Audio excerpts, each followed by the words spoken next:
Gaza पट्टी के अंदर अब तक 4 करोड़ किलोग्राम बम बरसाए जा चुके हैं।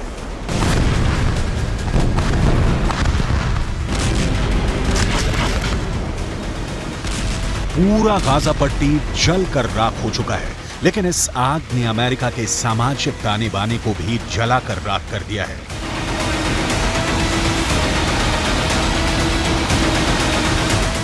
सात अक्टूबर के बाद, यानी जब हमास ने इजरायल पर आतंकवादी हमला किया, उसके बाद से लगातार अमेरिका के अंदर ऐसी खूनी वारदातें हो रही हैं, जिसमें शिकार कभी यहूदी हो रही हैं तो कभी फिलिस्तीनी।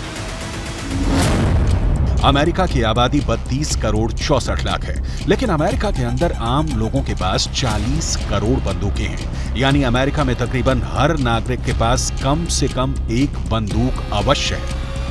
और ऐसी स्थिति में अगर अमेरिका के अंदर सामाजिक सद्भाव बिगड़ रहा है, तो जो बाइडेन के लिए ये बहुत मुश्किल की घड़ी है। ताजा खबर अमेरिका के वर्लिंगटन से है, जहां पर एक अमेरिकी नागरिक ने 3 फिलिस्तीनियों को गोली मार दी है। इस घटना ने एक बार फिर अमेरिका में फिलिस्तीन बनाम गैर फिलिस्तीन तनाव को भड़का दिया है। वर्लिंगटन में एक अमेरिकी नागरिक ने हिशाम और अतानी, तहसीन अहमद और किन्नान अब्दुल हमीद पर वर्मोंट विश्वविद्यालय के पास हमला किया है। अमेरिका के राष्ट्रपति जो बाइडेन और उनके विदेश मंत्री एंटनी ब्लिंकन लगातार यहूदी पुजारियों, यहूदी नेताओं और मुस्लिम धर्मगुरुओं के संपर्क में हैं। वो लगातार शांति स्थापित करने की कोशिश कर रहे हैं और बयान भी जारी कर चुके हैं, लेकिन इसका कोई असर देखने को नहीं मिल रहा है। अमेरिका में किस तरह फिलिस्तीनियों को गोलियों की बौछार का सामना करना पड़ा है, आपको आगे बताने वाले हैं। लेकिन सबसे पहले आपको अमेरिका के हालिया घटनाओं का पूरा विवरण देते हैं, जिससे ये साफ हो जाता है कि अमेरिका भी अब गाजा की आंच से बच नहीं पा रहा है। ये तस्वीरें अमेरिका की ही हैं, जहां पर एक 6 साल के फिलिस्तीनी बच्चे का नमाज़े जनाजा पढ़ा जा रहा है।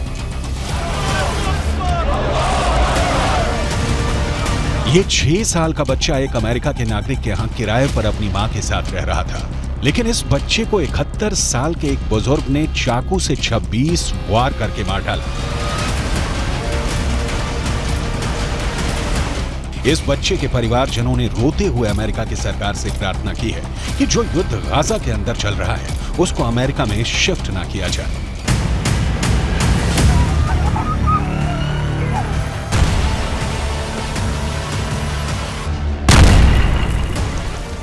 I just want to tell the whole world that we live in a country called the USA. We're not in war, and we're not bringing war here too. What happened that day for a gentleman, that he loved that kid to start with. He used to bring him toys.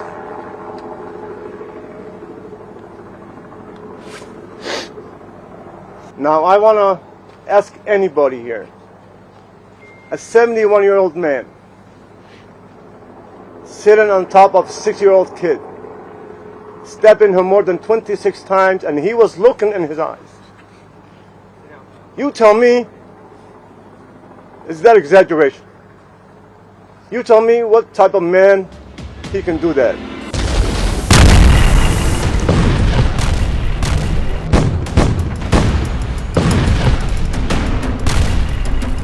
इस तरह के वाद विवाद का बहुत बुरा असर इस वक्त अमेरिका के ऊपर पड़ रहा है। अमेरिका में लगातार सांप्रदायिक हिंसा के मामले बढ़ रहे हैं, खासकर यहूदियों और मुसलमानों के बीच टकराव बढ़ रहा है। अमेरिका के डेट्रॉयट में सिनेगॉग चलाने वाली एक यहूदी महिला नेता की चाकू मारकर बेरहमी से हत्या की गई। इतना ही नहीं, अमेरिका के न्यूयॉर्क से भी विचलित करने वाली तस्वीरें आई हैं। यहाँ एक विश्वविद्यालय की लाइब्रेरी के अंदर यहूदी बच्चे छुपे हुए थे और बाहर फिलिस्तीन के समर्थक नारेबाजी कर रहे थे।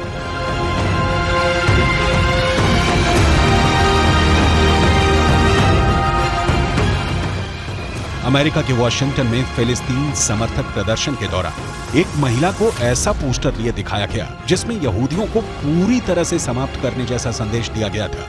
अमेरिका के अंदर लगातार हो रहा कत्लेआम और एक दूसरे के खून के प्यासे नजर आ रहे लोग ये बताने के लिए काफी हैं कि अमेरिका किस तरह तलवार की धार पर चल रहा है।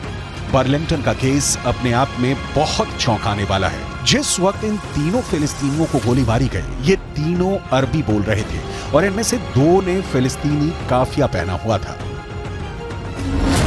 फिलिस्तीनी काफिया एक ऐसा कपड़ा होता है जो गले पर पहना जाता है और इसमें चिक होते हैं। फिलिस्तीन का आंदोलन करने वाले बड़े नेता यासिर अराफात अक्सर फिलिस्तीनी काफिया पहनते थे और ये फिलिस्तीनी काफिया एक तरह से यासिर अराफात की पहचान बन गया था।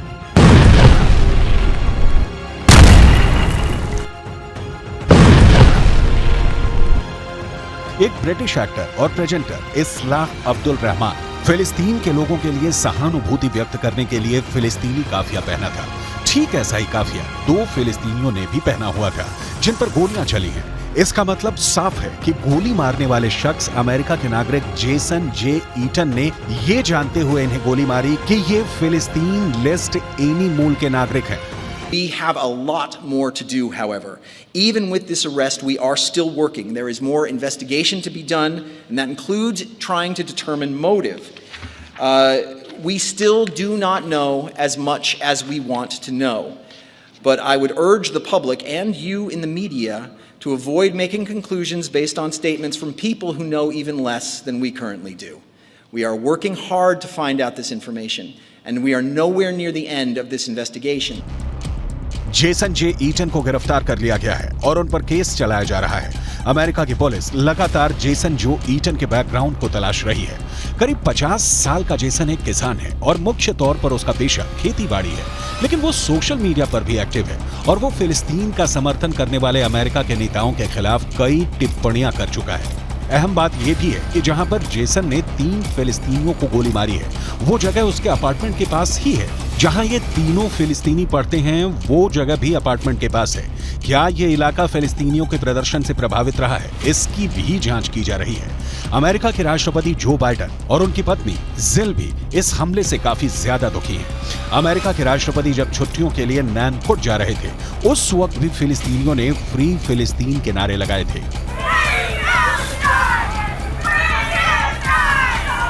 व्हाइट हाउस ने एक बयान जारी कर इस घटना को अमेरिका के लिए दुखद बताया है।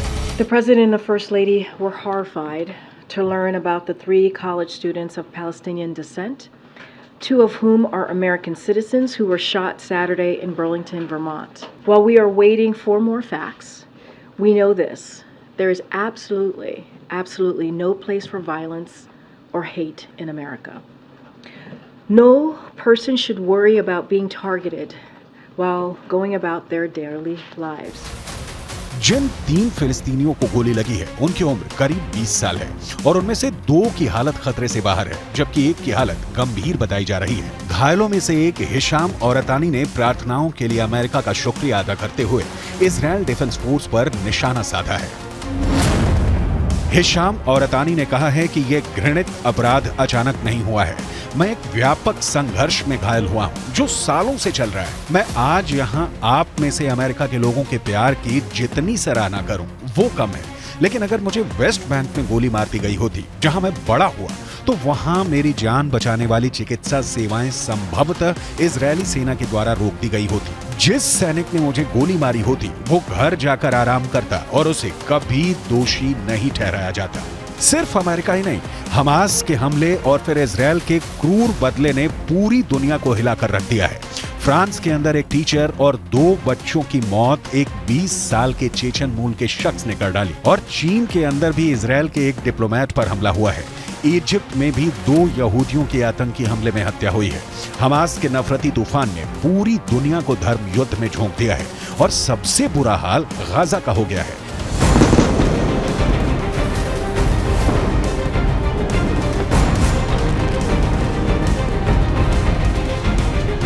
अगर इस आग को नहीं बुझाया गया तो पूरी दुनिया के कई देश इसकी चपेट में आ सकते हैं।